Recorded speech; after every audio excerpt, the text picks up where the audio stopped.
Bonsoir. Que Dieu vous bénisse. Merci, papa. Nous sommes très contents de vous avoir ce soir dans notre émission. Évidemment, cette émission reçoit les hommes de Dieu et nous sommes bénis, nous sommes très ravis, nous sommes honorés.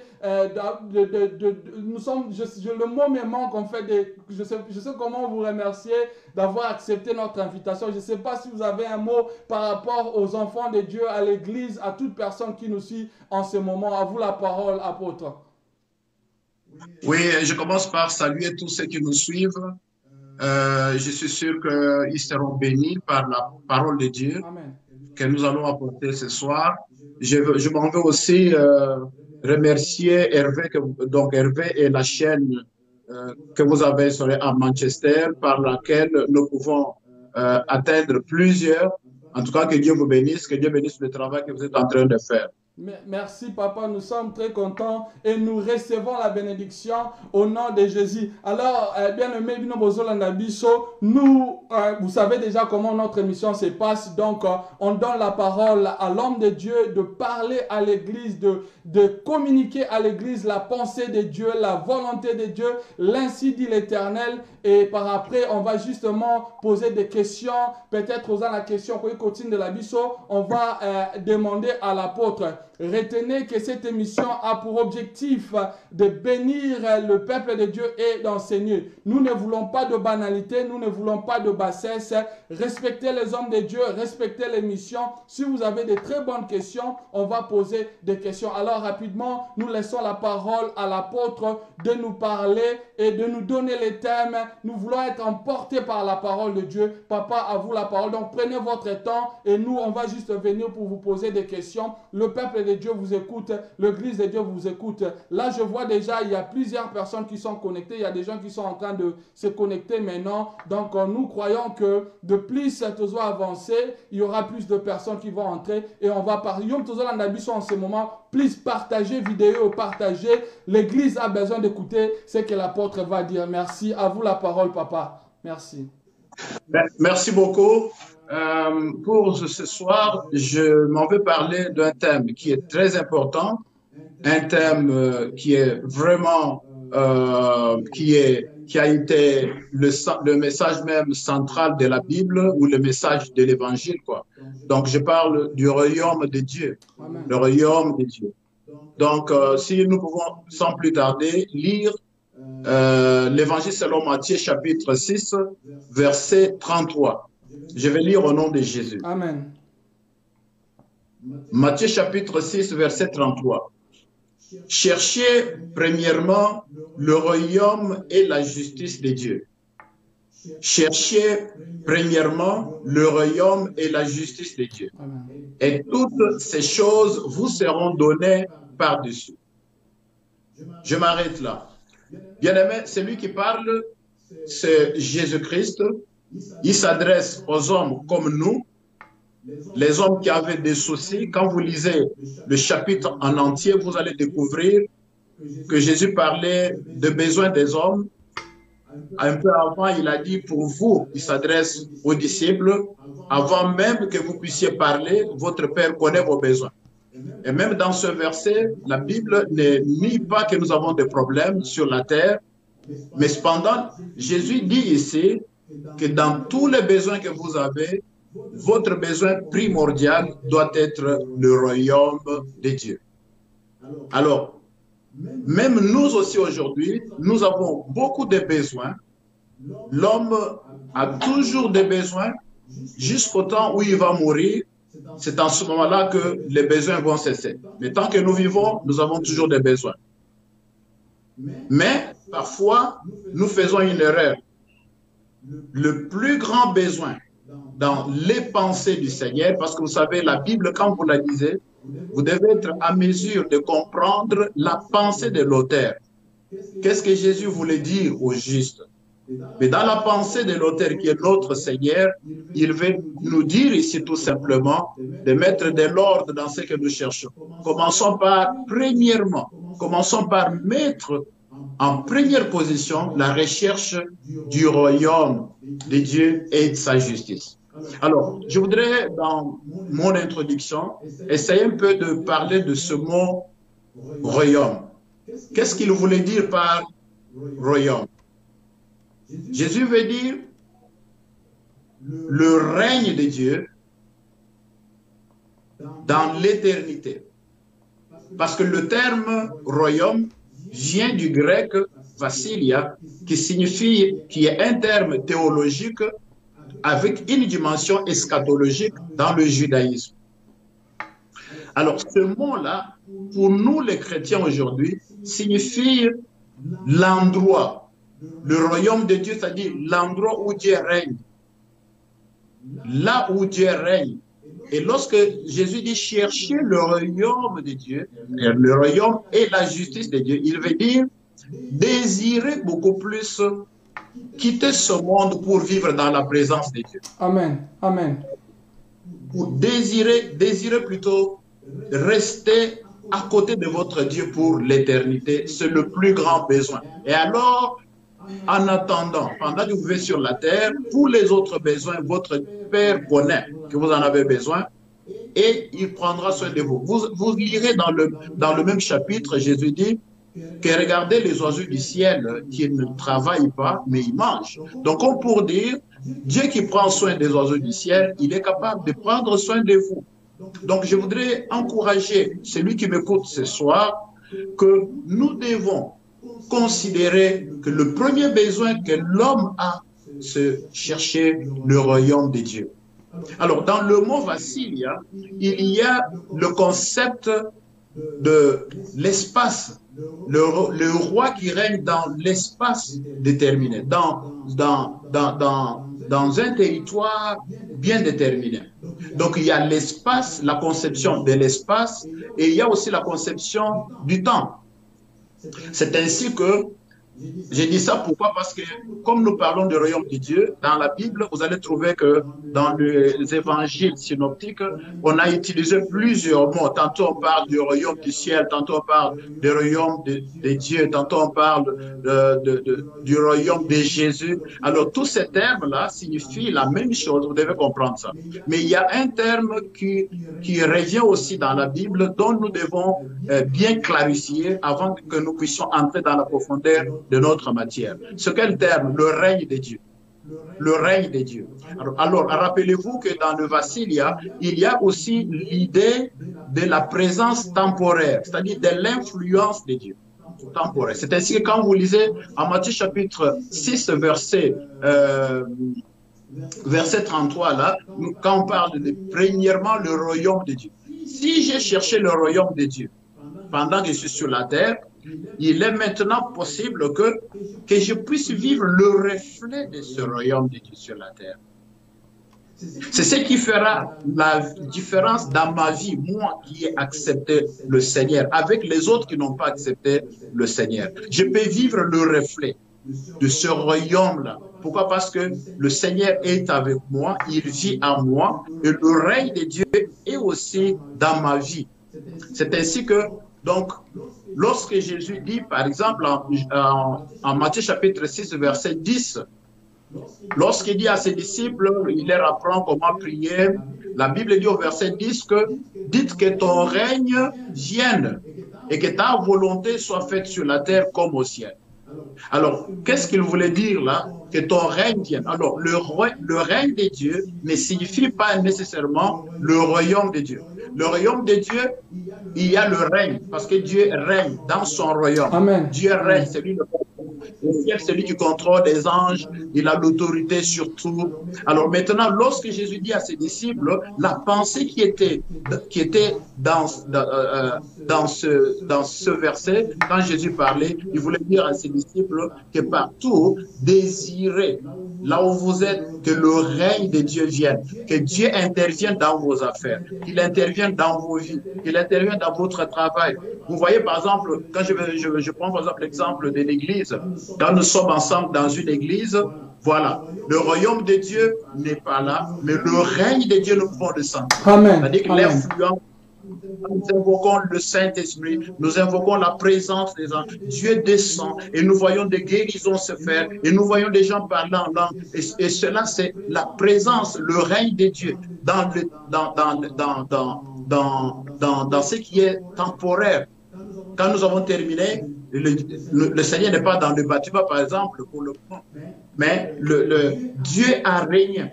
Donc, quand vous prenez, par exemple, la piscine de Bethesda, pour ceux qui lisent la Bible, ils peuvent se rappeler qu'à Jérusalem, il y avait une piscine. Cette piscine-là était différente des autres piscines. Pourquoi? Parce que la Bible dit qu'en Jean chapitre 5, verset 1er jusqu'au 17e verset, que l'ange était en train de tourner l'eau de cette piscine. Quand l'ange descendait dans cette piscine, la Bible dit que le malade qui s'est jeté, le premier était guéri. Donc il y avait une gloire qui se manifestait là. C'était la présence, le règne de Dieu à cet endroit-là. Donc, alors voilà pourquoi je voudrais préciser ici que le règne de Dieu, c'est-à-dire l'influence de Dieu, l'impact de Dieu, l'influence de Dieu. Alors quand Jésus disait que ton règne vienne, c'est notre prière. J'entre dans une maison qui n'est pas encore habitée par quelqu'un. Je demande la présence de Dieu, que je n'y entre pas seul, que le règne de Dieu vienne. Et quand Dieu règne, comme la Bible dit, là où est l'Esprit de l'Éternel, là où est la liberté. Donc il y a la liberté. Nous désirons tout le temps de notre vie le règne de Dieu. Mais cela est le reflet. Je dis à quelqu'un, c'est le reflet. Amen. C'est que nous voyons l'œuvre de l'Éternel. Tout ce que Dieu est en train de faire, c'est le reflet de ce que nous vivrons au ciel. C'est pour dire que nous sommes déjà, nous sentons déjà les odeurs du ciel, quoi. Nous sentons déjà le parfum du ciel. Donc, c'est très important, bien aimé dans le Seigneur. Alors, lorsque vous regardez dans la Bible, vous allez voir que la prédication du royaume de Dieu était le centre même, le message même central de l'évangile. Donc, bien aimé dans le Seigneur, aller à l'église, c'est une bonne chose. Servir le Seigneur, c'est une bonne chose. Prêcher comme je prêche, c'est une bonne chose. Écouter aussi comme vous écoutez la parole, c'est une bonne chose. Mais la question principale est celle-ci. Est-ce que vous êtes un citoyen céleste? Parce que quand Jésus parle de chercher le royaume des cieux, c'est-à-dire les portes du royaume des cieux sont ouvertes au moyen de l'évangile.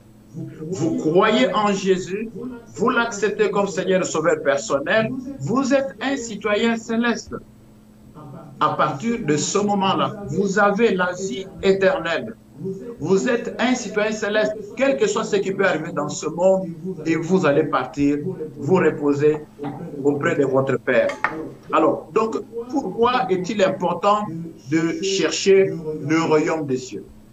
Revenons sur les pensées de notre Seigneur. Revenons sur ses pensées. Bien-aimés dans le Seigneur, pour vous qui me suivez ce soir, les prédications de Jésus, les enseignements de Jésus et les actions de Jésus. Qu'est-ce que j'entends par les actions? C'est-à-dire des miracles, marcher sur les eaux, multiplier les pains, multiplier des poissons, guérir les aveugles, ressusciter les morts, guérir les gens avec différentes maladies. Quel était le message derrière? Le message qui était derrière, le message capital, c'était pour montrer l'importance du royaume de Dieu. Tous ces actes, les enseignements du Seigneur, nous ont rendu visible le royaume de Dieu sur la terre. Je veux dire à tous ceux qui me suivent que la première des choses que nous devons chercher, c'est le royaume de Dieu. Amen. Amen. Le problème que connaît l'Église aujourd'hui, ce qui affaiblit l'Église du Seigneur aujourd'hui, c'est le fait que, au lieu de chercher le royaume des cieux, nous cherchons la protection contre les sorciers, nous cherchons la promotion, nous cherchons le mariage, nous cherchons des maisons, nous cherchons des enfants, nous cherchons de la gloire, nous cherchons. Mais toutes ces choses que nous sommes en train de chercher ne nous amèneront nulle part, parce que ces choses vont s'arrêter un jour. Vous avez des maisons, vous les laisserez un jour, mais pour aller où? Vous avez la gloire, ceux qui avaient la gloire ne l'ont pas encore aujourd'hui. Il y a des gens qui étaient renommés, mais qui aujourd'hui ont disparu. C'est pourquoi Jésus disait, cherchez d'abord le royaume des cieux. Pourquoi devons-nous chercher le royaume des cieux? Pourquoi cela est important? En Matthieu chapitre 6, nous sommes toujours à Matthieu, chapitre 6, verset 19 jusqu'au verset 21. J'ai lu au nom de Jésus. Amen. Amen, papa. Ne vous amassez pas des trésors sur la terre, où la teigne et la rouille détruisent, et où les voleurs percent et dérobent. Mais amassez-vous des trésors dans le ciel.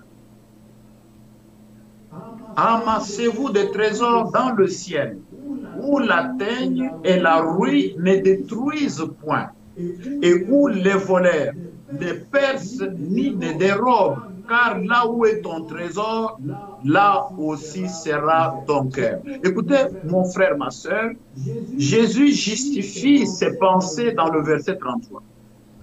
Pourquoi devons-nous chercher le royaume des cieux?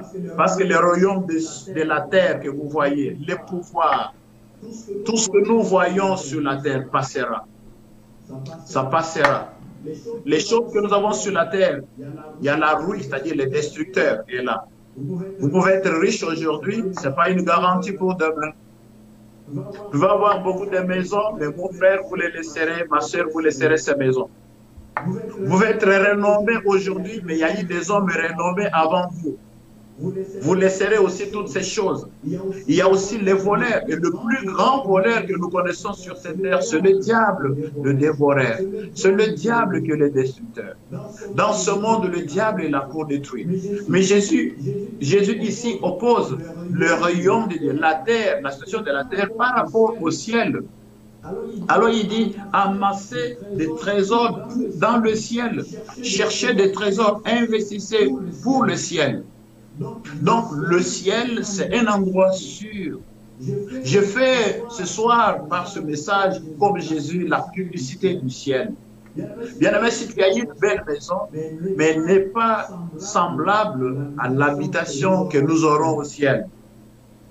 Parce que là, tu as le council tax, tu as des factures, tu as des réparations à faire, tu as trop de problèmes. Mais laisse-moi te dire qu'au ciel, nous n'aurons pas tout ce tourment-là. Donc, il est très important que nous puissions comprendre que nous devons aller au ciel. Jean décrit le ciel dans le livre d'Apocalypse, chapitre 21, versets 9 à 21. Vous allez lire, bien-aimés, comment est le ciel. Jean a eu la grâce de visiter le ciel. Et il décrit comment cela est bon.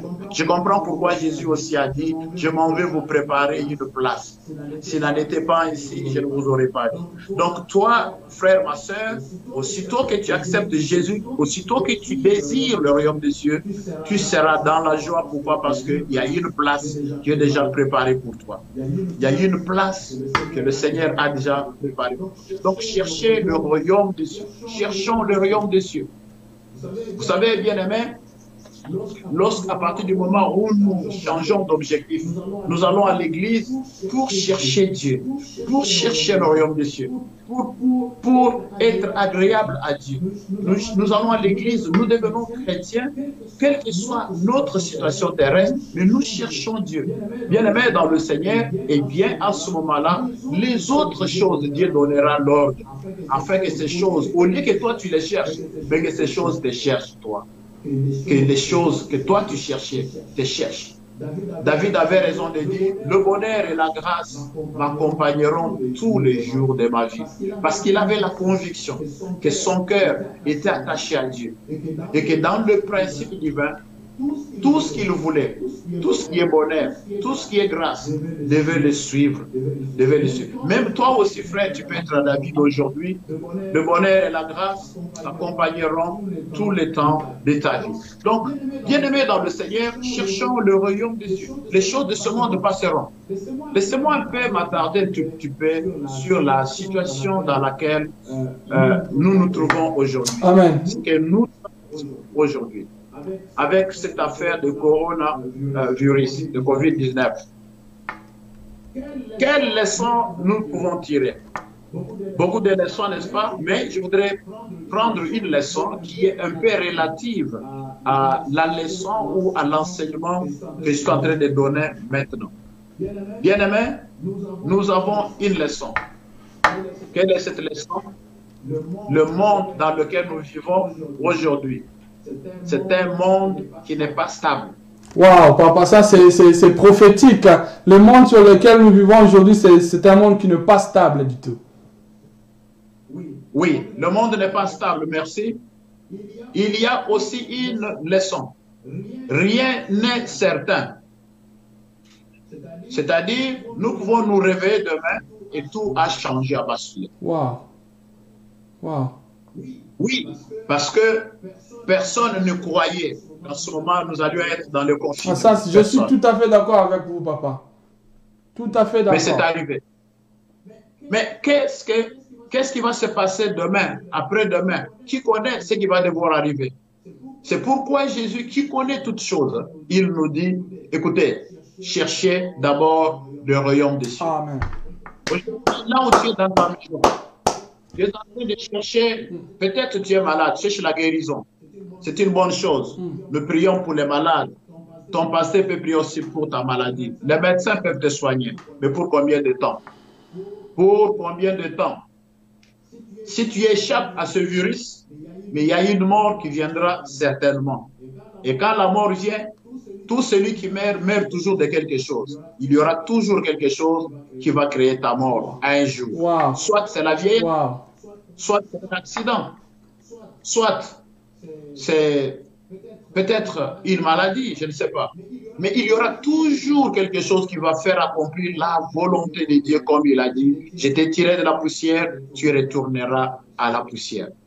Donc, il est très sûr, frère, ma soeur, que nous devons chercher le royaume des cieux. Lazare qui a été guéri, Lazare qui a été plutôt ressuscité des morts par Jésus. Aujourd'hui, si vous allez en Israël, vous n'allez pas trouver un Lazare. Si vous trouvez un Lazare, ce n'est pas celui-là. Parce qu'après la résurrection, il y a eu toujours la mort. La situation dans laquelle nous vivons, nous dans ce monde, est passagère. Elle est passagère.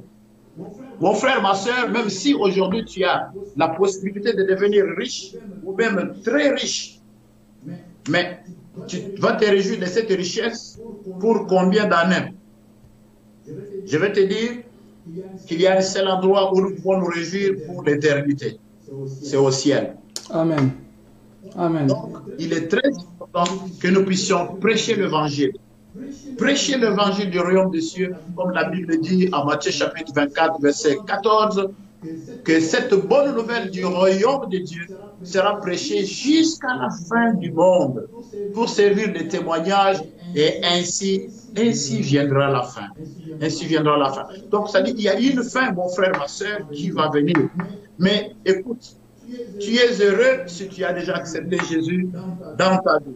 Tu es heureux si tu sais que, bien que tu vis sur cette terre, tu es un enfant de Dieu. Et ta place, c'est au ciel. Paul se réjouissait lui aussi en disant, Christ est ma vie et mourir m'est un gain. Wow. Wow. Christ wow. est ma vie, wow. mourir m'est un gain. Il ne craignait pas la mort. Aujourd'hui, il y a beaucoup de gens qui sont dans la peur. Et surtout avec les vidéos, les audios, tout les réseaux sociaux. Oui, beaucoup de gens sont en train de décoder les événements, de décoder les versets bibliques par-ci par-là. Et dans tout ça, comme conséquence, ça engendre la grande peur. La grande peur. Il y a des gens qui pensent que moi je suis encore jeune, pourquoi la fin du monde va arriver maintenant pendant que je ne suis pas encore marié. Je parle avec un papa qui est un serviteur de Dieu en Belgique, qui a un enfant âgé de 17 ans. Et il me dit, mais vos enseignements qui se passent aujourd'hui sur le net, je ne comprends rien. Mon fils, il me dit, mais papa, demandez à votre Dieu d'arrêter d'abord la fin, parce que bientôt, j'aurai 18 ans, que je célèbre quand même 18 ans. Donc, mais je vais dire à quelqu'un, frère, d'abord que la fin de temps n'est pas là aujourd'hui. Ce n'est pas encore la fin de temps aujourd'hui. Mais nous voyons encore, comme je parlais, dans le reflet des choses de la fin du temps qui commencent à arriver. Mais cependant, ce n'est pas encore la fin du temps. Donc, papa, excusez-moi, apôtre. Donc, nous ne sommes pas encore arrivés à la fin du temps, mais nous sommes simplement en train de vivre ou de goûter quelques effets de la fin du temps. Certainement, certainement, parce que, évidemment, je ne vais pas trop sortir parce que je risque de ne pas terminer ma matière. Yes. Je suis un enseignant de formation, excusez-moi. Je tiens vraiment à terminer ma matière. Quoi. Pas de problème. Donc, pas de problème. Ce n'est pas encore la fin des temps. Le virus, c'est une création humaine. C'est quelqu'un qui a fabriqué, qui a tiré pas de laboratoire. Imagine-toi là où tu es, si tu prends un caillou, tu jettes en l'air, et le caillou là tombe sur toi, tu ne vas pas dire que c'est Dieu qui t'a puni. Hein. Donc, il ne faut pas confondre les choses. L'homme, dans ses erreurs, il est allé commettre des bêtises pour, c'est pas, sortir ce virus du laboratoire ou je ne sais où. Et voilà, maintenant, nous sommes en train de payer les conséquences. Donc, il faut accepter que ce n'est pas encore la fin des temps. Il y a dans la Bible beaucoup de signes qui sont décrits, qui nous indiqueront la fin des temps, bien qu'on ne connaît pas le jour. Bien qu'on ne connaît pas les choses. Alors, donc, ce que je voulais dire à tous qui suivent, je parle bien du royaume de Dieu. Toutes ces choses que nous voyons sur la terre passeront. Ça passera. Alors, il y a quelque chose qui ne passera pas. C'est le royaume de Dieu que nous devons tous désirer. Nous devons désirer aller dans le royaume de Dieu. Nous devons désirer cela tout le temps dans notre vie. Si vous désirez le royaume de Dieu et que vous devenez enfant de Dieu, vous devenez enfant de Dieu, vous allez vous réjouir des avantages, de l'héritage des enfants de Dieu. La Bible dit que tous ceux qui l'ont reçu, elle leur a donné la parole, elle leur a donné le pouvoir de devenir enfants de Dieu. C'est un pouvoir que nous avons, enfants de Dieu. Dès que je deviens enfant de Dieu, écoute, le diable lui-même va me fuir. Les démons vont me fuir. Parce que celui qui est à moi est plus grand que celui qui est dans le monde. Amen. Amen. 1 Jean chapitre 5, verset 12 nous dit, celui qui a Christ a la vie. Et celui qui n'a pas Christ n'a pas la vie. Donc c'est tout à fait clair qu'il y a une différence. Notre Dieu, c'est un Dieu de différence. Il sait nous distinguer, bien que nous soyons sur cette terre, des autres qui n'ont pas encore cru au Seigneur. Il a dit lui-même dans sa prière sacerdotale, dans Jean chapitre 17, il dit, Père, j'ai prié pour ce que tu m'as donné. Écoutez, bien qu'ils soient dans ce monde, mais ils ne sont pas de ce monde. Pourquoi ils ne sont pas de ce monde? Parce que sont déjà des citoyens célèbres. Je bénis le Seigneur pour ceux qui ont déjà accepté Jésus. Je bénis le Seigneur pour ceux qui croient en lui. Je bénis le Seigneur pour ceux qui croient en son salut. Je bénis le Seigneur pour ceux qui sont sur la terre et qui savent par leur esprit qu'ils sont enfants de Dieu. Que Dieu soit loué pour ça. Amen. Mais je bénis le Seigneur pour ceux qui écoutent cette parole aujourd'hui, qu'ils se convertissent, qu'ils deviennent enfants de Dieu. Et qu'enfin que l'Esprit de l'Éternel, comme la Bible le dit, parle à leur esprit pour leur convaincre qu'ils sont enfants de Dieu. Parce qu'être enfant de Dieu, c'est un problème de conviction personnelle. Le Saint-Esprit me parle. La Bible dit, l'Esprit rend témoignage à mon esprit que je suis enfant de Dieu. Je suis enfant de Dieu. Alors, donc nous continuons avec beaucoup de choses à dire sur les choses qui sont passagères, mais je vais ajouter un autre élément. Un autre élément très important. Donc, il est très important, comme je disais, de devenir enfant de Dieu. Il est très important de souhaiter le royaume de Dieu, tout en sachant que les jours que le Seigneur revient, moi, je le rencontrerai. Si je suis vivant, je serai transformé, je le rencontrerai. Si je suis déjà mort dans le Seigneur, je suis déjà sauvé. Et en ce moment-là, je ressusciterai pour le rencontrer. As-tu cette assurance ce soir? Si tu n'en as pas, mon frère, ce message te concerne. Répands-toi, cherche la face de l'Éternel. Alléluia. Amen. Alors, je voudrais parler aussi d'un point très important qui est la nouvelle naissance. Amen. Amen. Amen. Donc, donc, disons, je voudrais répondre à la question, comment chercher alors le royaume de Dieu? C'est ça la question très importante. Comment alors chercher le royaume de Dieu? Parce que Jésus a dit, cherchez d'abord le royaume de Dieu et le reste vous sera donné par surcroît. Vous sera donné par surcroît, oui. Alors maintenant, si je crois en Dieu, est-ce que j'ai le royaume de Dieu? Quelles sont les étapes importantes pour moi à suivre pour arriver au royaume de Dieu? Le premier élément, je parle de la repentance. Je parle de la repentance. Le mot repentance, c'est un mot qui signifie, en grec, qui signifie métanaï, qui signifie tout simplement une décision de tourner le dos ou une décision avec regret de tourner le dos au mal, de prendre une direction différente. Donc, quand Jésus disait aux gens, cherchez d'abord le royaume des cieux, donc il sous-entendait aussi, repentez-vous, abandonnez le péché. Parce qu'on ne devient pas enfant de Dieu en vivant dans le péché. Il y a quelque chose que l'on doit laisser derrière soi. Il y a quelque chose que l'on doit abandonner. On doit dire non au diable. On doit dire non à l'impudicité. On doit dire non au mensonge. On doit dire non avec regret. J'ai beaucoup menti. J'ai fait écho. Maintenant que j'ai entendu la bonne nouvelle, je me répands. Je prends la décision. Donc, c'est une décision qui vient du fond du cœur. Une parenthèse, la repentance est différente de la confession.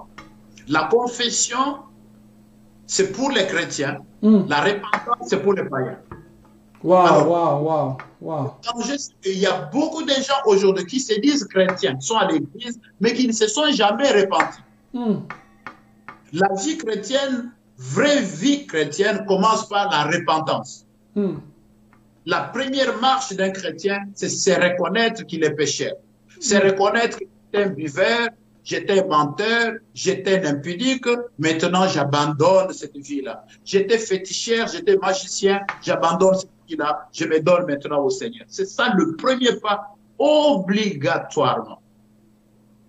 Si on a enjambé, permettez-moi d'utiliser ce terme, si on a enjambé cette étape et que l'on devient serviteur de Dieu et que l'on devient membre dans une église, on devient ancien, apôtre, diacre, enseignant, ou je ne sais pas quoi, c'est cela qui va faire qu'on va ressentir, cela va vous rattraper dans votre vie. Donc tout cela va vous accompagner dans votre ministère.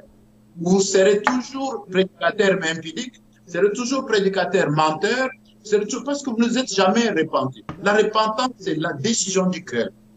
La décision du cœur, un engagement avec Dieu. La repentance, c'est changer les pensées, c'est changer ses pensées. C'est dire, voilà, ce que je faisais avant, maintenant, je me décide. Je ne veux plus faire encore cela. Donc, si on n'a pas pris cette décision-là d'abandonner le mal, d'abandonner sa vie ancienne, eh bien, mon frère, ma soeur, je vais te dire que tu es encore très loin de la pensée de Dieu. Tu es encore très loin du royaume de Dieu.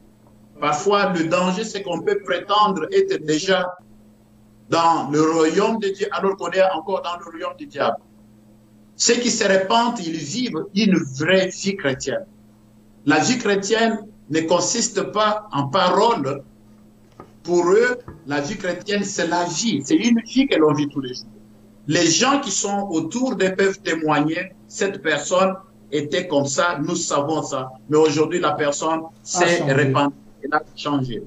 Je lis en Matthieu chapitre 4, verset 17, la Bible dit, de ce moment, Jésus commença à prêcher.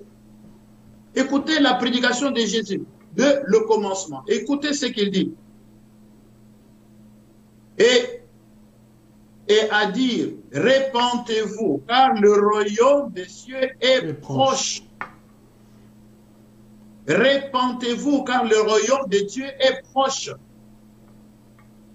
Bien-aimés dans le Seigneur, donc, je vous ai dit, dans la Bible, plusieurs termes sont utilisés. Tantôt royaume des cieux, royaume de Dieu. Bon, mais tout ça, ça veut dire la même chose. Le royaume, là où notre Dieu règne.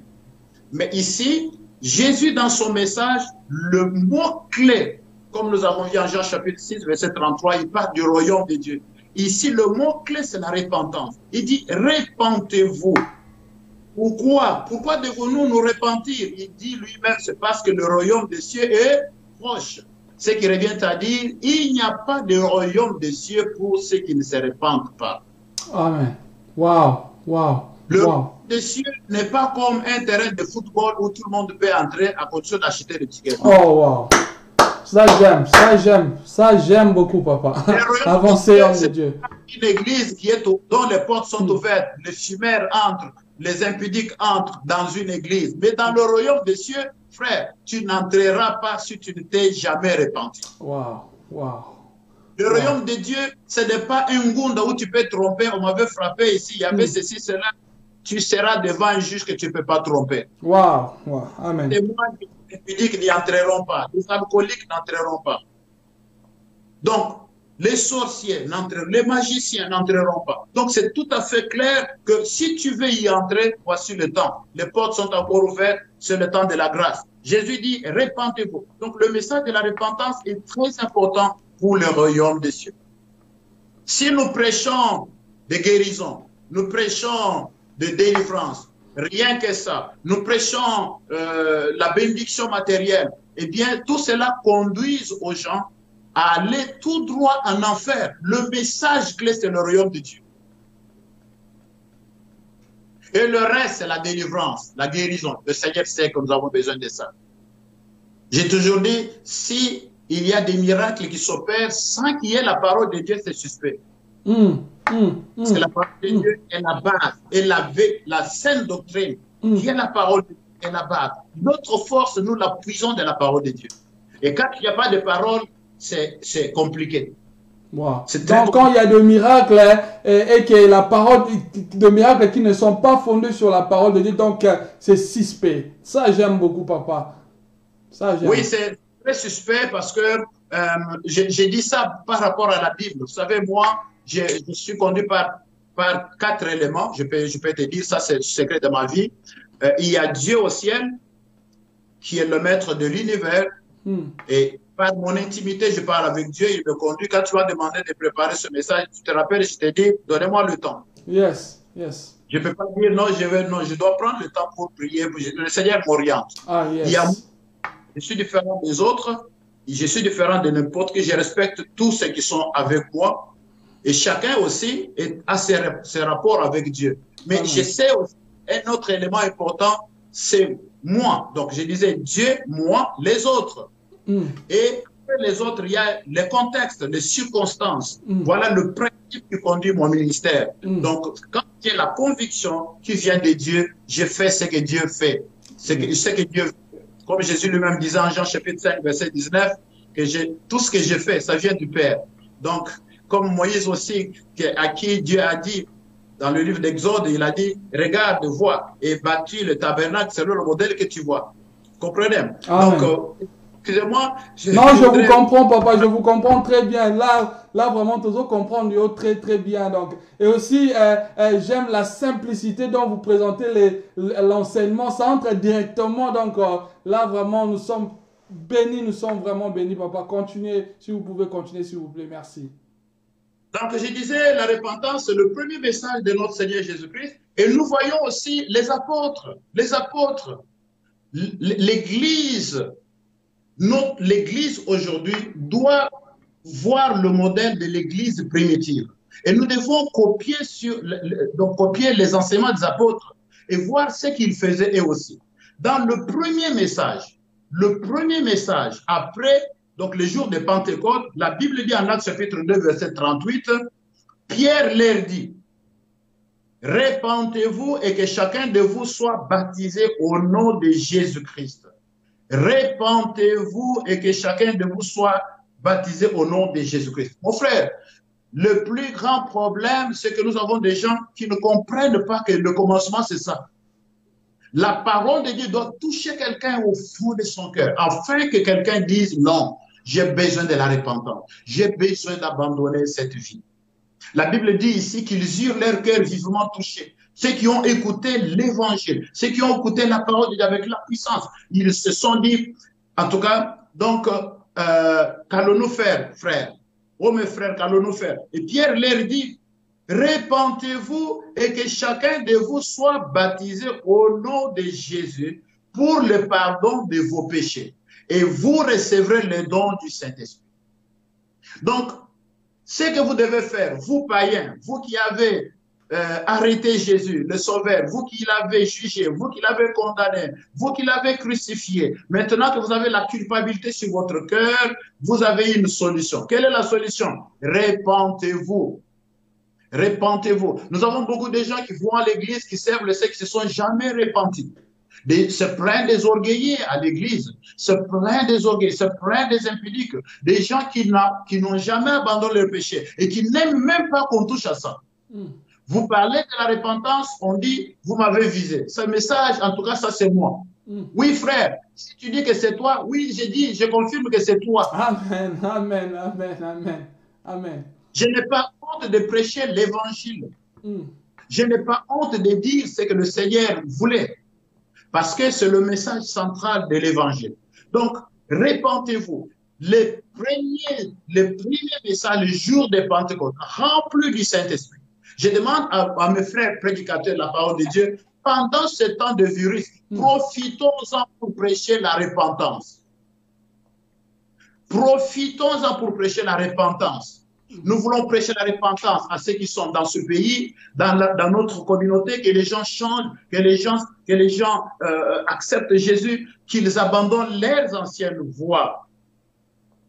Et la Bible dit encore, en Luc chapitre 15, verset 7, la Bible dit que, de même, je vous l'ai dit, il y aura plus de joie dans le ciel pour un seul pécheur qui se répand que pour 99 justes qui n'ont pas besoin de repentance. Alléluia. Amen. Que Dieu soit loué. J'ai parcouru la Bible, je n'ai pas vu une occasion dans le Nouveau Testament où on indique la joie au ciel pour les gens qui se sont mariés. Je n'ai pas vu un endroit où on indique au ciel une grande fête parce que mon église a eu autant de membres. Je n'ai pas vu un endroit où c'est indiqué dans la Bible qu'il y a beaucoup de joie au ciel parce que je prêche puissamment. Je n'ai pas vu un endroit au ciel où on indique qu'il y a beaucoup plus de joie parce que j'ai fait autant de miracles. Ou parce que j'ai implanté des églises par-ci par-là. Mais au moins une précision nous est donnée qu'il y a de la joie au ciel, plus de joie même, lorsque un seul pécheur se répand. Donc, ce qui vient à dire, prédicateurs de la parole, frères et sœurs, responsables, nous qui connaissons déjà le Seigneur, Dieu attend de nous que dans ta vie, tu amènes un pécheur à la repentance. Il y aura la joie au ciel, il y aura fête au ciel. Pourquoi? Parce que tu as dépeuplé quelqu'un du camp de l'ennemi, du royaume du diable, pour faire de lui un citoyen céleste. Donc la repentance, c'est la voie fondamentale pour aller au ciel. Je bénis le Seigneur pour ceux qui se sont déjà repentis. Amen. Il y a bien des gens. Bien aimé, vous savez, ce message de repentance est prêché depuis très longtemps. Voilà pourquoi il y a des gens qui sont sauvés. Mais le message continue à être prêché parce que le Seigneur a besoin de plus. C'est pourquoi la Bible dit en Matthieu chapitre 24, verset 14, que cette bonne nouvelle du royaume sera prêchée jusqu'à la fin du monde, pour servir de témoignage, et enfin viendra la fin. Donc la fin va venir quand la parole de Dieu sera prêchée partout. Pourquoi? Pour que tu te répandes. Tu es féticheur, répands-toi. Tu es menteur, répands-toi. C'est toi, l'ennemi de Dieu, répands-toi. Donc, bien aimé dans le Seigneur, même en Actes chapitre 19, nous voyons que le baptême est appelé par Paul le baptême de repentance. Il dit aux disciples qu'il avait trouvés, il leur dit, Jean a baptisé du baptême de la repentance. J'aime ça, du baptême de la repentance. Donc, le baptême d'eau, c'est un baptême de la repentance. Donc, une parenthèse, si tu as été baptisé, que tu crois, que le fait que tu as été baptisé, tu es sauvé, je vais te dire, non frère, le baptême doit passer par la repentance. Avant que tu sois baptisé, tu dois te repentir. Si tu ne t'es pas repenti, c'est que, je vais te dire ce qui s'est passé dans ta vie, on t'a lavé publiquement. On t'a tout simplement lavé publiquement. Waouh. Ça, j'aime, papa. Là, vous êtes en train de chicoter avec la parole de Dieu. J'aime vraiment, j'aime vraiment. J'aime la clarté, papa. J'aime vraiment la clarté. Et je tiens à signaler à nos bien-aimés qui nous suivent en ce moment, si vous pouvez attendre un peu que la porte termine, c'est alors qu'on peut poser quelques questions. Bah, message ici, côté, s'il vous plaît. Merci. Apôtre, vous pouvez continuer. Merci, papa. Donc, je voulais dire qu'au sens du vin, il n'y a pas de baptême sans repentance. Parce que rappelez-vous que Jésus, le premier Pierre dans sa prédication, il a dit en Actes chapitre 2, je disais, verset 38, repentez-vous. Voyez, repentez-vous pour vos péchés, repentez-vous, que chacun de vous soit baptisé. Donc, pour ainsi dire que le baptême est très important pour tout commencement. Le baptême est le baptême doit se faire avec ceux qui sont baptisés, plutôt ceux qui se sont repentis, je voulais dire. Donc, la repentance est très nécessaire. C'est le premier pas. Le premier pas.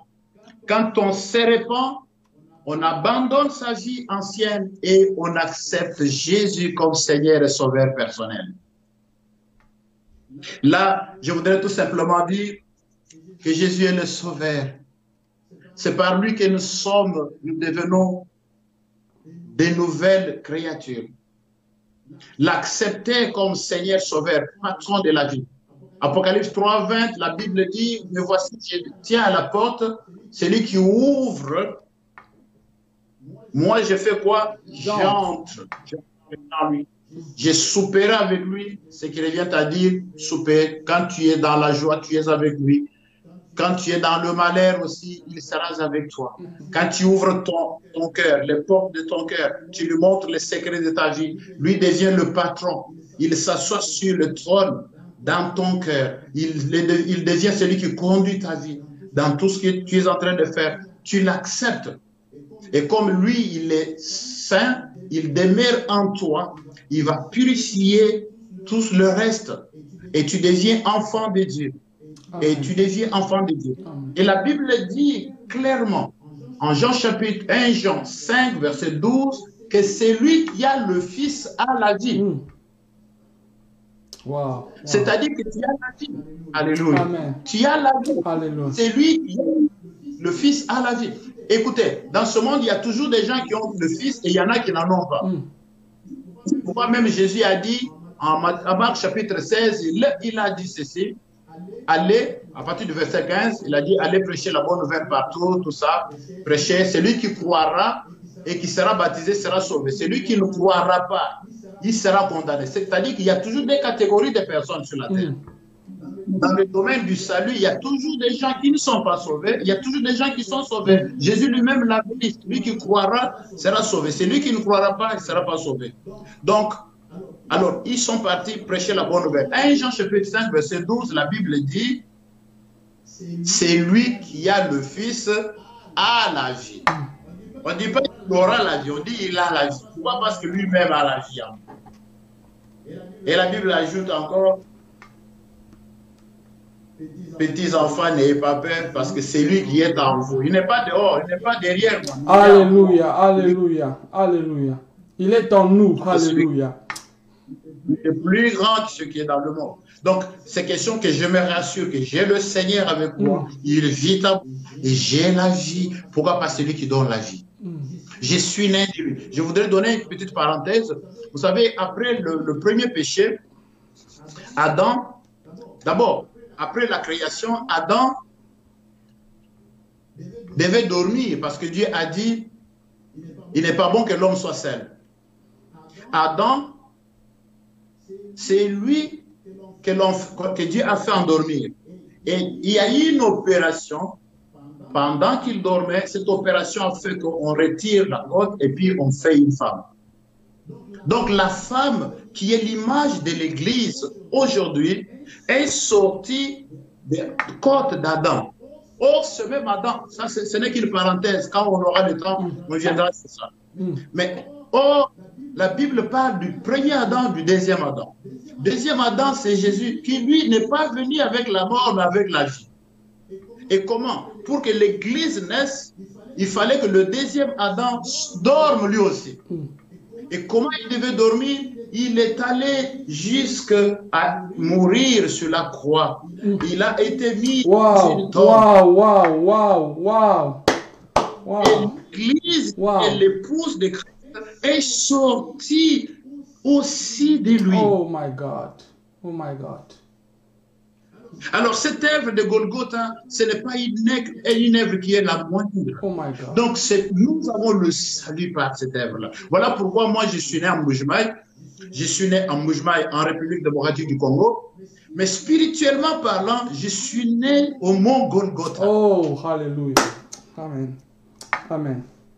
Amen. Je suis né à un endroit très élevé. Hallelujah. Donc, je voulais dire, accepter Jésus comme Seigneur et Sauveur personnel. Si tu n'as jamais accepté Jésus comme Seigneur et Sauveur personnel, fais-le, frère. Fais-le.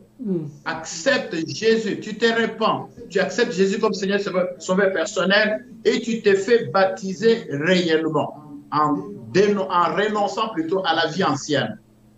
Autrement dit, tu entres avec tes péchés, avec ta malédiction dans les eaux du baptême, tu sors aussi avec la même malédiction. Ainsi, ta vie avant le baptême et la vie après le baptême, ce sera la même chose. Ce sera la même chose. Or, le baptême, quand on s'est repenti et qu'on est baptisé, bien aimé, c'est une délivrance. Il y a des chaînes qui tombent, qui n'ont pas besoin de l'imposition des mains, mais des chaînes qui tombent tout simplement par le baptême. Par le baptême. Parce que le baptême, c'est une délivrance. C'est pourquoi l'apôtre Paul par révélation, il dit dans 1 Corinthiens chapitre 10, il dit, frères, n'oubliez pas que nos frères ont tous été baptisés. Tous baptisés. Dieu avait besoin de les délivrer, bien qu'ils sortaient d'Égypte. Spirituellement parlant, ils avaient des connexions avec l'Égypte. Ils avaient des liens avec l'Égypte. Mais Dieu voulait les délivrer par ce moyen-là. Ils sont entrés par les eaux de la mer Rouge. Nous, on croyait, on pensait que c'était tout simplement un passage. Mais un passage obligé qui était le baptême sous Moïse. Donc, frère, ma soeur, tu as besoin, pour aller aussi de l'autre côté, aller au ciel, te réjouir avec le Seigneur, être content. Frère, même si la mort vient aujourd'hui, tu sais que tu vas te réjouir au ciel. Sois sûr. Sois sûr que tu t'es repenti. Sois sûr que tu as accepté Jésus comme Seigneur Sauveur personnel. Sois sûr que tu es baptisé. Et je voudrais ajouter un élément aussi. Je ne sais pas si le temps nous permet toujours. Oui, papa, nous avons encore le temps. Donc, prenez votre temps, nous avons encore le temps. Donc, le peuple de Dieu sont bénis. Donc, prenez vraiment votre temps. Donc, il y a encore le temps. Nous avons encore, je ne sais pas comment vous avez préparé les messages, mais on a encore le temps. Donc, ça va. D'accord. D'accord. Alors, je voulais dire, un autre élément très important, c'est la nouvelle naissance. Quelqu'un peut dire, mais vous avez parlé de la repentance, n'est-ce pas? Quand on s'est repenti, on est déjà né de nouveau. Est-ce que quand on a accepté Jésus, on est déjà né de nouveau? Mais je vais vous dire une chose ici, la nouvelle naissance, c'est la vie palpable de la repentance. C'est la conséquence de la vraie repentance. La nouvelle naissance. Jésus dit, Jean chapitre 3, je commence par le premier verset jusqu'au 6e verset, il dit, mais il y a eu un homme d'entre les pharisiens, nommé Nicodème, un chef des Juifs, qui vint, lui, auprès de Jésus de nuit, et lui dit, Rabbi, nous savons que tu es un docteur venu de Dieu, car personne ne peut faire ces miracles que tu fais. Si Dieu n'est pas avec lui, disons, personne ne peut faire ce que tu fais, ces miracles que tu fais, si Dieu n'est pas avec lui. Jésus lui répondit, en vérité, je te le dis, si un homme n'est né de nouveau, il ne peut voir le royaume de Dieu. Nicodème lui répondit, comment un homme peut-il naître quand il est vieux? peut-il entrer dans le sein de sa mère et naître? Jésus répondit, en vérité, je te le dis, si un homme n'est né d'eau et d'esprit, il ne peut entrer dans le royaume de Dieu. Ce qui est né de la chair est chair, et ce qui est né de l'esprit est esprit. La nouvelle naissance. La nouvelle naissance. Paul ajoutera, si quelqu'un est en Christ, il est une nouvelle créature. Ce n'est pas un slogan. Je suis une nouvelle créature, je suis une nouvelle créature. C'est une vie. Ceux qui sont autour de vous peuvent témoigner. Tu étais fumeur du chanvre, tu étais alcoolique, tu étais impudique. Les gens qui sont autour de toi doivent témoigner que cet homme a changé. Il est une créature. C'est plutôt un témoignage des gens qui sont autour de nous, autour de vous, qui peuvent voir réellement des nouveaux caractères en vous, les fruits de l'esprit en vous. Ce n'est plus un témoignage, ce n'est plus un enseignement à donner aux autres, mais c'est une vie à vivre, c'est une vie de soi-même. La nouvelle naissance, c'est la condition pour hériter le royaume des cieux, pendant qu'on est encore sur la terre. Wow. Donc, bien aimé, je peux dire à quelqu'un, ici, c'est un problème de témoignage. Quel témoignage les gens qui sont autour de toi ont de toi? Quel témoignage ils ont de toi? Quel témoignage? Que disent-ils? Jésus lui-même, à Césarée de Philippe, il appelle ses disciples et leur pose la question. Qu'est-ce que les gens disent de moi? Moi, fils de l'homme. Ils voulaient entendre le témoignage. Frère, si nous sommes sérieux, appelons aussi les gens qui sont autour de nous pour leur demander.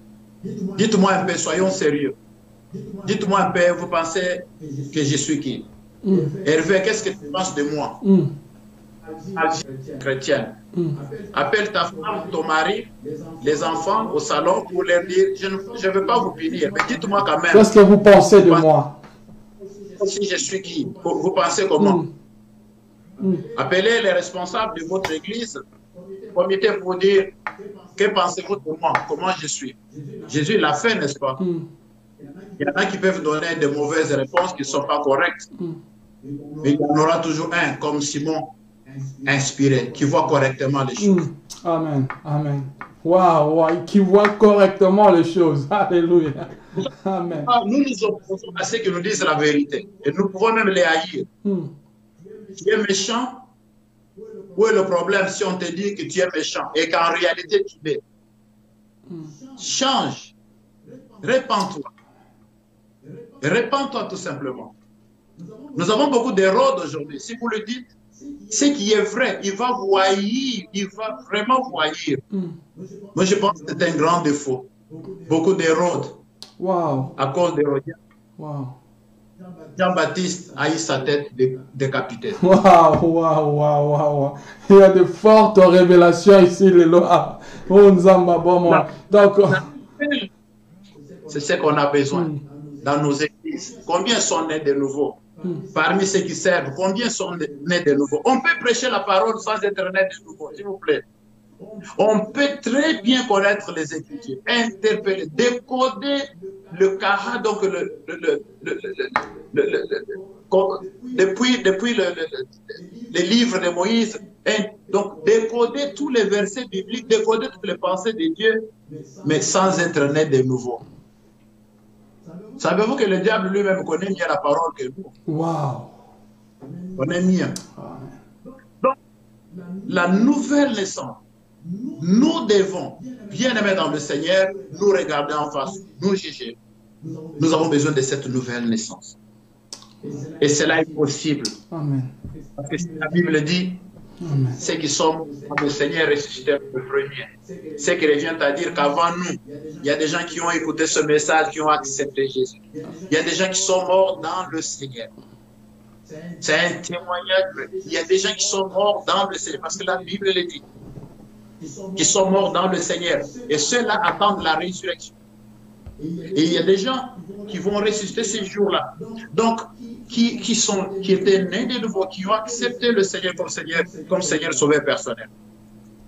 Donc, à part la nouvelle naissance est très importante dans notre vie parce que lorsque je suis né de nouveau, écoutez, ma prédication à la chair, je parle de nous qui prêchons la parole, laissez-moi vous dire, elle va commencer. La véritable prédication commence juste quand je ferme la Bible, je laisse la chair, je marche dans le banc, je pars chez moi, je rencontre les gens, ce que je parle, ce que je dis, mon comportement, c'est ça le véritable message que je donne aux gens. Ah, waouh, waouh. Là, pasteur, vous êtes justement là où Paul a dit que notre vie est une lettre que les gens doivent lire. De bonnes choses qui sortent de nous. Oh, I don't know what to say. This is really a blessing. On a évité Maloba Ozebima vraiment avec simplicité, mais avec plus de précision. Que Dieu vous bénisse, apôtre. Nous vous écoutons, papa, nous écoutons.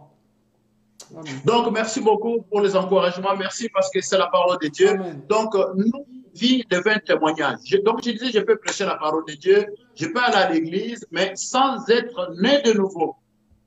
Or, le royaume des cieux, c'est pour ceux qui sont nés de nouveau. N'allez pas entrer dans le sein de votre mère, mais il faut seulement naître d'esprit et d'eau. Vous voyez? Donc, vous devenez une nouvelle créature, un nouveau langage, un nouveau comportement, une manière nouvelle d'approcher les gens, une nouvelle manière de voir les choses. Et c'est là la nouvelle naissance. Donc, je voudrais ajouter encore un élément très important, c'est l'observation de la parole de Dieu ou l'obéissance à la parole de Dieu. En d'autres termes, faire la volonté de Dieu. Lorsque on lit la parole de Dieu, elle nous est adressée.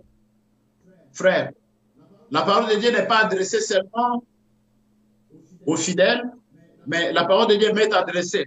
Quand je la prêche comme maintenant, là, ça s'adresse à moi aussi. Ça s'adresse à moi aussi. Parce que ça s'adresse à moi. Donc, moi, je dois me rassurer que j'applique cette parole. C'est pourquoi la Bible dit que la parole de Dieu, c'est une épée à double tranchant. Donc, je parle à Hervé, en même temps, cette parole s'adresse à moi. C'est un miroir, comme le dit l'apôtre Jacques. L'apôtre Pierre, Jacques plutôt. Donc, c'est un miroir pour moi, un miroir pour lui. Mais ce qui est lu dans la parole, nous devons être en mesure de l'appliquer. Pas faire appliquer chez les autres, mais nous-mêmes appliquer la parole. Amen. Amen. Nous devons appliquer la parole de Dieu. J'ai dit en Matthieu chapitre 7, verset 21, la Bible dit que ceux qui me disent Seigneur, Seigneur, n'entreront pas dans le royaume de Dieu. Rappelez-vous, mon point de départ, c'est le royaume des cieux ou le royaume de Dieu. Pour chercher le royaume des cieux, c'est lui vraiment que vous voyez en train de chercher le royaume des cieux, vous verrez des signes qu'il tient à l'observation de la parole de Dieu. Il marchera avec ainsi dit l'Éternel, même si ça nous fait mal, même si ça ne nous plaît pas, parce que c'est l'ordre de Dieu. Quand Dieu dit aimez le prochain, je l'aimerai. Ah, aimez même vos ennemis, j'aimerai. Comme un soldat du Seigneur, je dis à vos ordres. Eh bien, à m'opposer à ça, c'est l'observation de la parole de Dieu. Ici, la Bible dit, ceux qui me disent Seigneur, Seigneur, c'est Jésus qui dit, n'entreront pas tous dans le royaume des cieux. Mais c'est lui-là seul qui fait la volonté de mon Père, qui est dans les cieux. Donc, faire la volonté de Dieu, qui vient de la parole de Dieu, c'est ce qui nous est recommandé. Ne nous trompons pas, la parole de Dieu, je peux la préparer et aujourd'hui je vais prêcher, mais la bonne prédication, c'est ma vie. La bonne prédication, c'est ma vie. Amen. C'est ma vie, qui doit être un message fort pour les gens qui vivent autour de moi. Matthieu 7, verset 24 à 27. Je lis la parole de Dieu. Amen. C'est pourquoi quiconque entend ces paroles que j'ai dit et les met en pratique sera semblable à un homme prudent qui a bâti sa maison sur le roc. La pluie est tombée, les torrents sont venus, les vents ont soufflé et se sont jetés contre cette maison. Elle n'est point tombée. Mais, en fait, parce qu'elle était fondée sur le roc. Mais quiconque entend ces paroles que j'ai dites et ne les met pas en pratique sera semblable à un homme insensé qui a bâti sa maison sur le sable. La pluie est tombée, les torrents sont venus, les vents ont soufflé et ont battu cette maison. Elle est tombée et sa ruine a été grande. Je voudrais dire la parole de Dieu. Jésus est le chemin. Jésus est la vérité. Jésus est la vie. Amen. Si nous l'aimons, nous allons garder sa parole, comme il a dit, si vous m'aimez, gardez mes commandements. Si nous aimons le ciel, bien-aimés, observons la parole de Dieu, rien que la parole de Dieu. Ainsi, nous avons l'assurance. Comme nous sommes repentis, nous avons accepté Jésus-Christ comme Seigneur Sauveur personnel et que nous sommes baptisés et que nous sommes nés de nouveau. Dans notre conscience, nous ne reprochons rien. Nous avons cette assurance que jour ou nuit, nous verrons le Seigneur. Pendant que nous vivons encore sur la terre, nous sommes les ambassadeurs du ciel. Nous représentons le ciel sur la terre. Quand nous crions, notre Père en bas nous écoute. Parce que l'esprit que nous avons, c'est l'esprit par lequel nous appelons Dieu notre Père. Et il nous écoute, bien que nous soyons encore sur la terre comme citoyens célestes. Que Dieu vous bénisse. Amen, amen, amen. Merci beaucoup, apôtre. Merci pour la parole. Ah, waouh, waouh, on était fortement bénis par la parole de Dieu. Donc, l'apôtre nous a parlé sur le royaume des cieux ou le royaume de Dieu. C'est la même chose comme notre Père vient de nous dire, vient de nous enseigner. Nous sommes fortement bénis. Donc, il y a beaucoup de commentaires. Je suis en train de recevoir ici dans Facebook. Donc, papa, donc, il y a que des appréciations. Il y a seulement une seule question qu'un frère a posée. Si vous permettez, je peux lire. Et après, on va passer au communiqué. Mais sinon, le message était très clair, très clair. Nous sommes très bénis, comme j'avais dit. Cette émission a pour objectif d'enseigner l'Église, de bénir l'Église, d'édifier l'Église.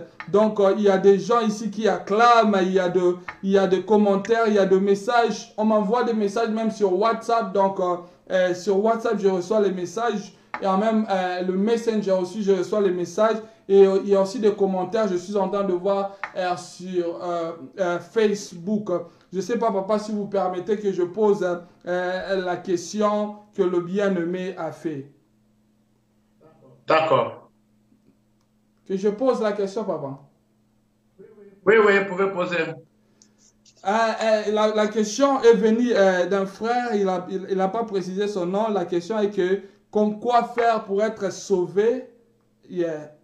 Donc, tout n'importe comment on a lingala, tout n'importe quoi, sommes-nous déjà sauvés ou quoi faire pour être sauvés?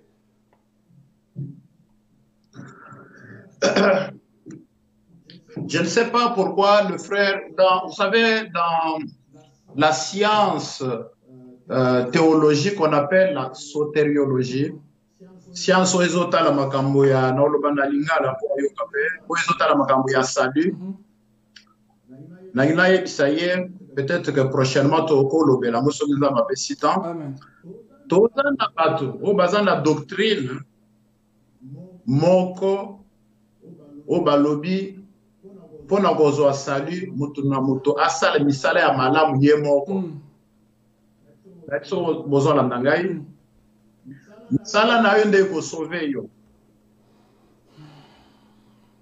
bato wana na pesa exemple ko ba musulman soko toni musulman pour que de lola place à la la place où bazo zela soki des vierges wana pour comment kuna osala ndenge nini soko exploser na bato OK kuna wana nzela na bango soki pe osali malamu OK de lola. Ce qui revient à dire que même bateau basambe la kate auto zakana bango libanda amela kana ita basi ya batute loko mubulute donc wana bato wana bakende na lona. Selon cette doctrine là, il y a aussi bateau bazali ko croire que salut yango ezate mosusu baza ko croire que salut eza pona batu nyonso parce que Dieu est compatissant, nzambe ya malamu ndenge na kokotisa batu na nini. Je ne développe pas toutes ces doctrines là aujourd'hui, mais la vraie doctrine du salut, la vraie doctrine du salut nous est prêchée en Jean chapitre 3 verset 16. Bible lobby, Dieu a tant aimé le monde. Et qu'est-ce qu'il a fait? Il a donné son fils afin que quiconque croit en lui ne périsse pas, mais qu'il ait la vie éternelle. Donc nous avons la vie éternelle, pas par nous-mêmes, pas par nos efforts, mais par le Seigneur. Nanzela naï, nangolu naï. Soki bazu appareil à contester basum, batiango na lola. Sans makila na Yesu, mutumongote a ogota lola. Parce que nous sommes nés déjà du péché et la Bible dit tous ont péché, sont privés de la gloire de Dieu. Donc nous allons répondre dans des voies là, ce que nous ne sommes pas sauvés.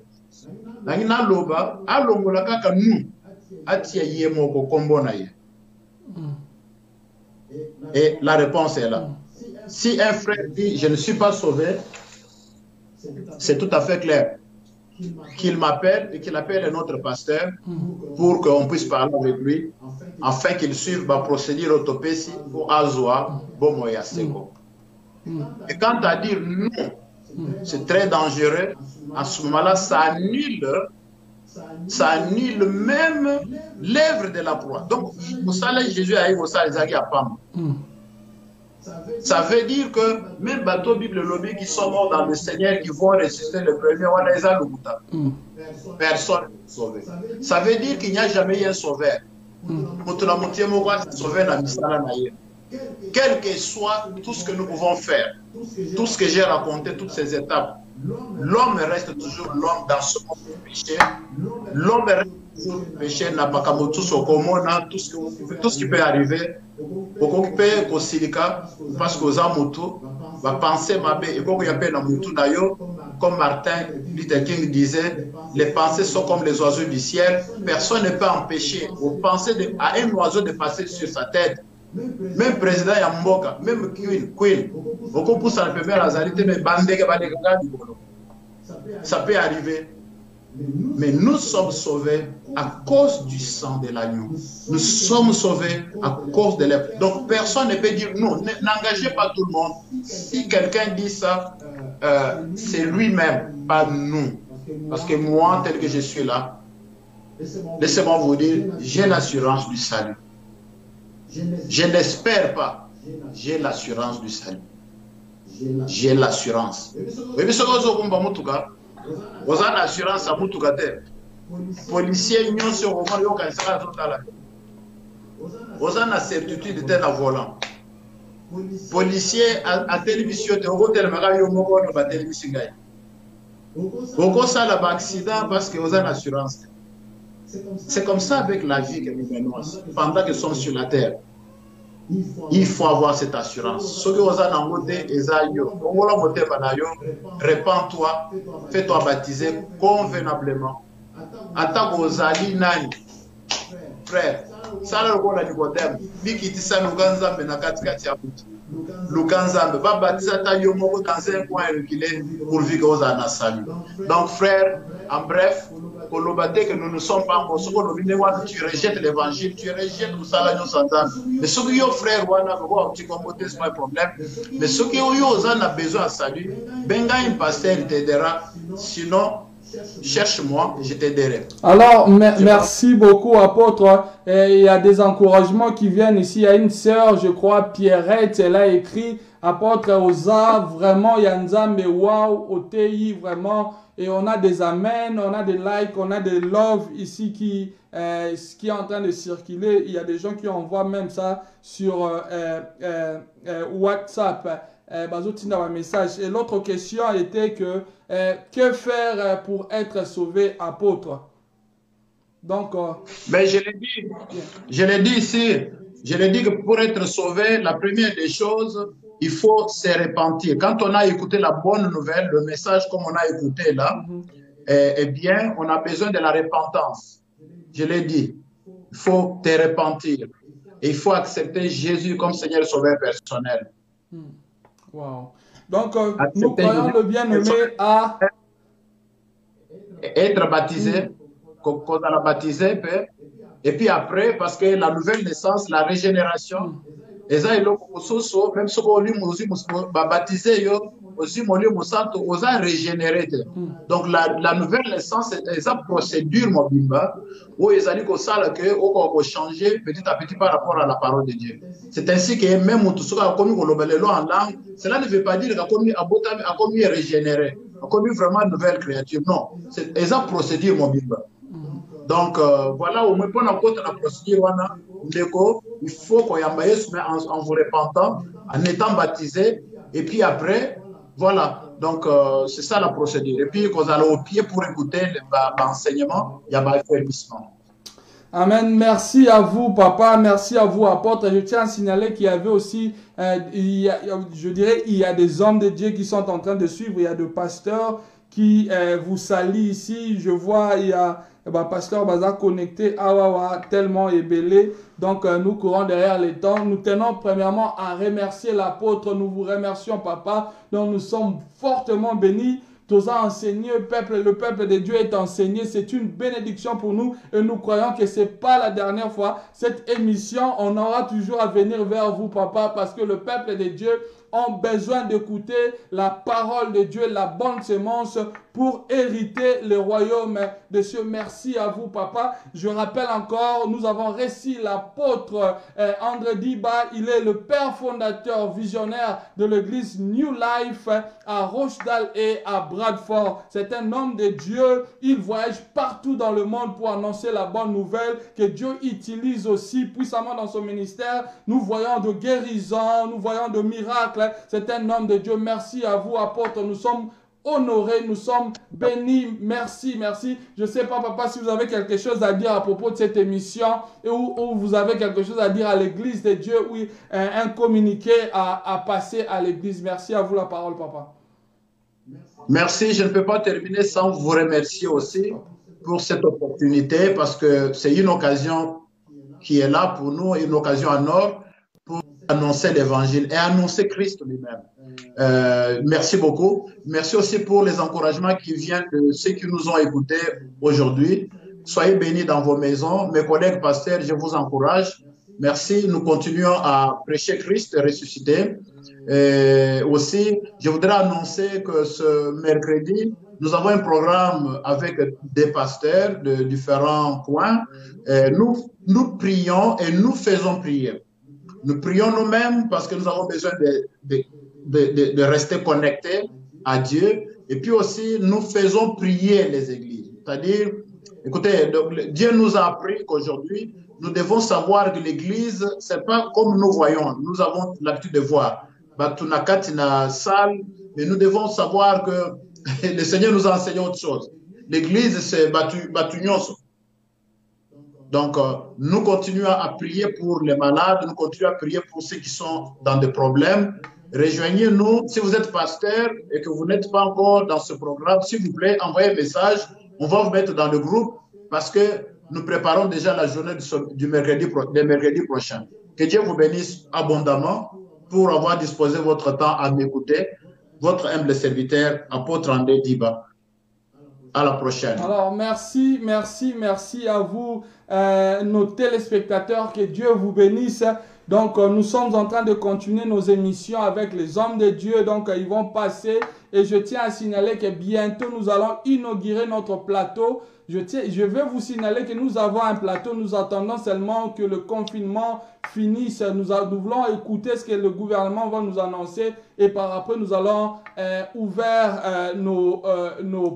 allons ouvrir notre plateau pour accueillir évidemment les hommes de Dieu pour venir parler de la part du Seigneur. Et si vous voulez faire des promotions, vous avez des annonces pour l'église ou même passer vos messages ici sur cette chaîne Foura TV, vous pouvez nous contacter. Et je vous invite, s'il vous plaît, à vous abonner sur notre chaîne YouTube Foura TV Network et à aimer notre page Foura. Et le message de l'apôtre est que vous allez uploader na YouTube déjà à partir de lundi. Vous pouvez aller voir ça là-bas. Déjà le message du pasteur Jules, pasteur François, docteur Désiré Mbayo, et ça déjà uploaded donc tiba lundi et vous allez activated. So thank you to you all and we thank the apostle, the man of God. Thank you Daddy. Alors nous disons au revoir à tous nos téléspectateurs. Rendez-vous demain. Nous allons recevoir un homme de Dieu de Stoke-on-Trent, le pasteur Honoré. Que Dieu vous bénisse, que Dieu vous bénisse. Nous sommes vraiment ensemble. Soyez toujours connectés. Alors tous se séparer dans l'adoration. Oh Yamalamu, Yakitoko, vraiment dans notre sœur Nathalie Diba. Donc vous serez bénis, Boyo Kango, Nzamba Pambulabino. Alors bye bye. Bye. Bye. Every day, every hour, you are faithful, oh Lord. Every day, every hour, you are faithful, oh. Every day, every day, every hour, you are faithful, oh. Every day, every day, every hour, you are faithful, you are faithful, oh Lord. Every day, every hour, you are faithful, oh Lord. Every day, every hour, you are faithful, oh Lord. Every day, Yahweh, every hour, you are faithful, oh, every day, El Shaddai, every hour, you are faithful, every time, every hour, you are faithful, oh Lord. Every day, every hour, you are faithful, oh Lord. Every day, every hour, you are faithful, you are faithful. Oh, Salalinga ya minene, oh, Bambolinga, oh, Kambolinga, you are faithful. Oh, Biggie singer, oh, Lamu singer, oh, Zamala, you are faithful, you are faithful, oh Lord.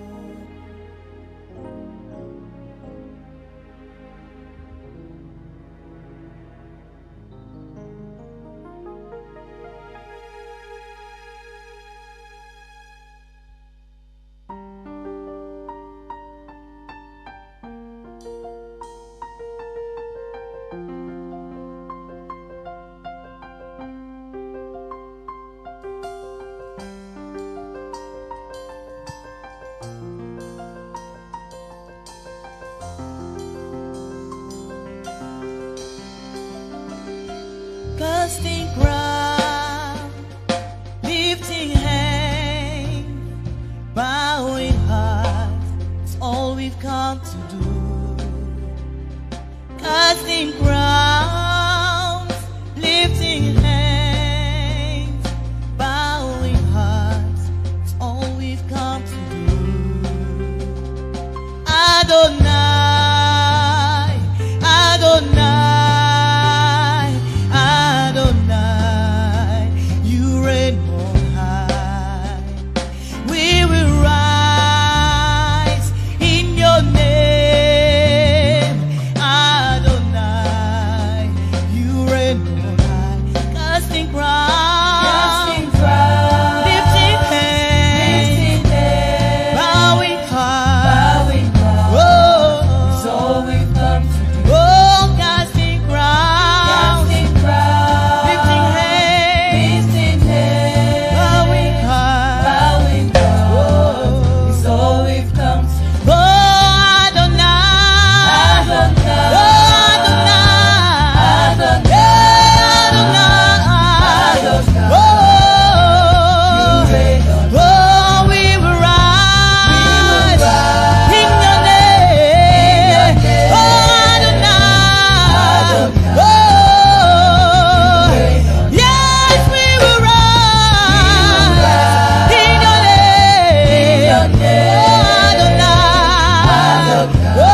t'adorons, toi Adonai, qui règne d'Ajana, Seigneur, tu es le même. C'est toi le créateur de toutes choses, Seigneur, nul n'est comme toi. J'aimerais que toi qui nous suis en ce moment, que tu adores ensemble avec nous. Tu es tellement bon dans notre vie. Toi, Pesayeni, toi, Kabelayeni. Alléluia. Alléluia. Alléluia.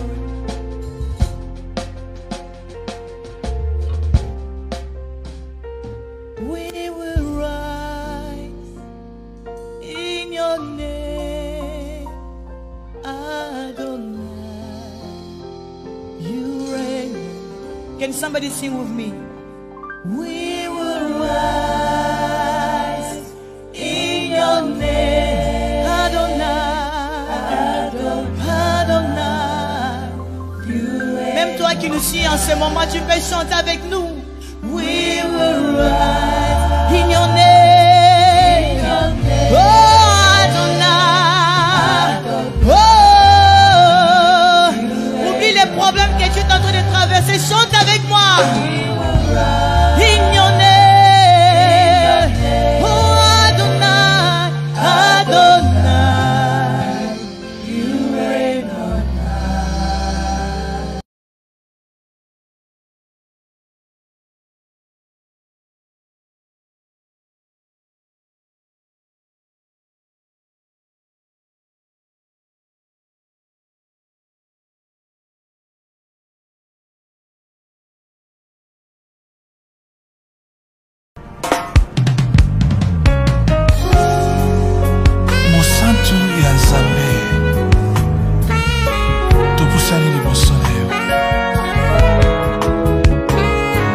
Pour élever ta sainteté, ta gloire et ton honneur, créateur des choses visibles et invisibles, le maître suprême. Il est écrit, le ciel et la terre sont remplis de ta gloire. Loba mon santo Nzambe,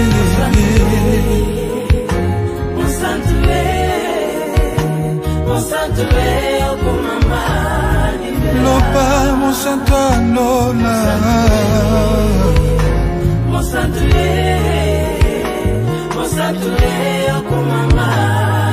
Loba mon santo Nzambe.